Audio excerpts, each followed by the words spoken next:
তোমরা কি জানো ইবনে সিনার কথা? একজন মহান চিকিৎসক, একজন দার্শনিক, যিনি কানুন ফিত তিব নামক চিকিৎসা বিদ্যার গ্রন্থ লিখেছিলেন, যা পৃথিবী জুড়ে চিকিৎসা বিদ্যায় এক যুগান্তকারী সৃষ্টি।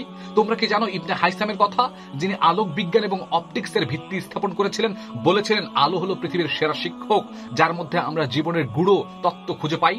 তোমরা কি জানো আল খাওয়ারিজমের কথা, যিনি গণিত এবং অঙ্কের মধ্যে অ্যালগোরিদমের ধারণা নিয়ে এসেছিলেন এবং তার কাজ আজও গণিতবিদদের মধ্যে পাথেও রয়েছে? তোমরা কি ভুলে গেছো আল ফারাবির কথা, যিনি তার চিন্তাধারায় বলেছিলেন মানুষ যখন তার আত্মাকে চেনার চেষ্টা করে তখনই সে প্রকৃত জ্ঞানের দিকে অগ্রসর হয়? তুমি কি করে এত সমৃদ্ধ ইতিহাস সহজে ভুলে গেলে? তোমরা কি জানো আল জাহিজের কথা, যিনি জীববিজ্ঞান এবং প্রাণী জগতের সম্পর্ক নিয়ে গুরুত্বপূর্ণ গবেষণা করেছিলেন? বলেছিলেন প্রকৃতি আমাদের সবচেয়ে বড় শিক্ষক, তার শিক্ষা কখনো শেষ হয় না।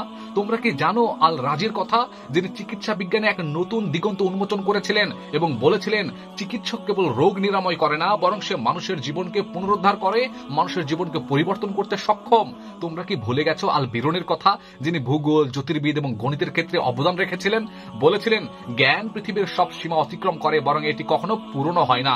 তোমরা কি জানো ইমাম গাজ্জালির কথা, যিনি ইসলামী দর্শন এবং তত্ত্ব নিয়ে গভীর চিন্তা করেছিলেন এবং বলেছিলেন যখন হৃদয়ে ঈমান থাকে তখন তার প্রভাব সবকিছুতে প্রতিফলিত হয়? তোমরা কি শোনো না আবু হানিফার কথা, যিনি ইসলামী আইন শাস্ত্রে অগ্রগামী ছিলেন এবং বলেছিলেন আইন ও বিচারের মানুষের মধ্যে ন্যায্যতা প্রতিষ্ঠা করে, আর ন্যায্যতা মানুষের সুখ ও শান্তির চাবিকাঠি হয়?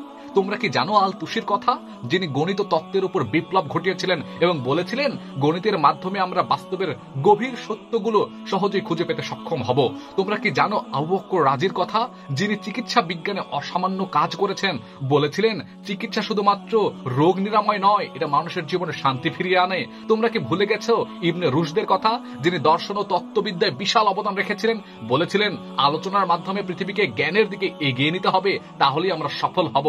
তোমরা কি জানো ইবনে খালদুনের কথা, যিনি সমাজবিদ্যা, ইতিহাসের ভিত্তি স্থাপন করেছিলেন এবং বলেছিলেন ইতিহাস আমাদের বর্তমানের গতি নির্দেশ করে, সেদিকে আমাদেরকে চলতে হবে? তোমরা কি জানো আল হারিজির কথা, যিনি জ্যোতির্বিদ্যায় তার অসামান্য কাজের মাধ্যমে মহাকাশের রহস্য উন্মোচন করেছিলেন? বলেছিলেন বিজ্ঞানের সন্ধান আমাদের হৃদয়ে গভীর লুকানো সত্যকে প্রকাশ করে দেয়। তোমরা কি শুনেছো আবু ইউসুফের কথা, যিনি ইসলামী আইন শাস্ত্রের সৃষ্টিশীলতা এনেছিলেন?